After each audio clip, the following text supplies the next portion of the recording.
கர்த்தராகிய இயேசு கிறிஸ்து நாமத்தினாலே உங்கள் யாவருக்கும் அன்பின் வாழ்த்துக்கள். இந்த நாளோட இயேசுவே வழி சுவிசேஷ ஊழியம் சார்பாக Jesus is the way gospel ministry சார்பாக ஆண்டுடைய வார்த்தை நம்ம என்ன பார்க்க போறோம்னா, சங்கீதம் 86:13 வசனம். 86வது சங்கீதம் 13வது வசனம் இப்படியா சொல்லுகிறது: நீர் எனக்கு பாராட்டின உமது கிருபை பெரியது, என் ஆத்துமாவை தாழ்ந்த பாதாளுக்கு தப்பிவித்தீர். நீர் எனக்கு பாராட்டின உம்முடைய கிருபை பெரியது. இன்னைக்கு இந்த உலகத்துல நம்ம வாழ்றோம்னா, ஆண்டு அறிஞ்ச பிள்ளைங்களுக்கு சரி, ஆண்டு அறியாத பிள்ளைங்களுக்கு சரி, அதனால ஆண்டு சொல்றது நம்ம வாழ்றது ஒரே ஒரு விஷயம் என்னன்னா, அது கிருபை மட்டும் தான். கிரேஸ், காடுடைய கிரேஸில் தான் இன்னைக்கு நீங்களும் நானும் வாழ்ந்துட்டு இருக்கிறோம். அந்த கிருபை இல்லைன்னா இந்த உலகத்துல வாழ்றது ரொம்ப ரொம்ப கஷ்டம். தாவீது தன்னோட கஷ்டமான சுச்சுவேஷன்லையும் சரி, இடுக்கமான சூழ்நிலையும் சரி, பாவம் செய்யப்பட்ட சூழ்நிலை சரி, ஒதுக்கப்பட்ட சூழ்நிலை சரி, அந்த கிருபைன்ற ஒரு வார்த்தை தாவீதை பயன்படுத்தல. தாவீதோடு கூட மட்டும் இல்லாம இருந்தா தாவீது மண்ணோட மண்ணா அப்படியே பாவத்தில் அழிஞ்சு போயிருப்பாரு.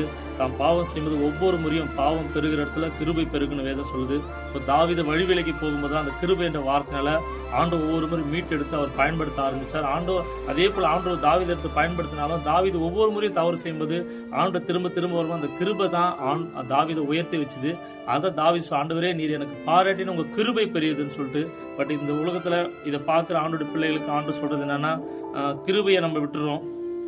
பணம் தான் பெருசு, செல்வம் தான் பெருசு, பதவி தான் பெருசு, நம்ம வாழ்ற வாழ்க்கை தான் பெருசு, பிள்ளைங்க தான் பெருசு, மனைவி தான் பெருசு, தாய் தகப்பன் தான் பெருசுன்றோம். பட் அதெல்லாம் பெருசு இல்லை, அதை காட்டில பெருசு ஒன்று இருக்குது. அது ஆண்டோடைய கிருபை.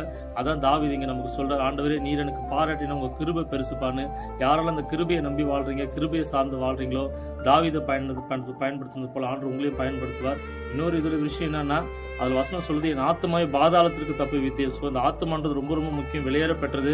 இதை பார்க்குற ஆண்டோடைய பிள்ளைகளுக்கு ஆண்டு சொல்ற ஒரு காரியம், நீங்க எதையானா அந்த உலகத்தை விட்டு நம்ம போகும்போது நம்ம கூட வருதுன்னா தெரியல, ஆனா பாதாளத்துக்கு போகக்கூடாதபடி பரலோகத்துக்கு நம்ம கூட வர்றது ரொம்ப ரொம்ப முக்கியமானது நம்முடைய ஆத்மா. ஸோ ஆத்மா வெளியேற பெற்றதா இருக்குது. அந்த ஆத்மா பாதுகாத்துக் கொள்ளுங்க. இந்த சரீரானது மண்ணுக்குள்ள போயிடும், அழிஞ்சு போயிடும். பட் ஆத்மா ஒரு நாள் அழியாது. அதை தந்த தேவனத்துல ஆத்மா போகணும் வேதம் சொல்லுது.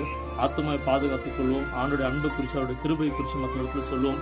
தாவீது கர்த்தருக்காக வைராக்கியமா வாழ்ந்தது போல நாமும் வாழ்ந்து ஆண்டு நாமத்தை மிகப்படுத்துவோம். தொடர்ந்து ஊழியங்களுக்காக, குடும்பங்களுக்காக ஜெபம் பண்ணுங்க. இந்த வார்த்தையின்படி கர்த்தர் உங்களை ஆசீர்வதிப்பாராக. ஆமென்.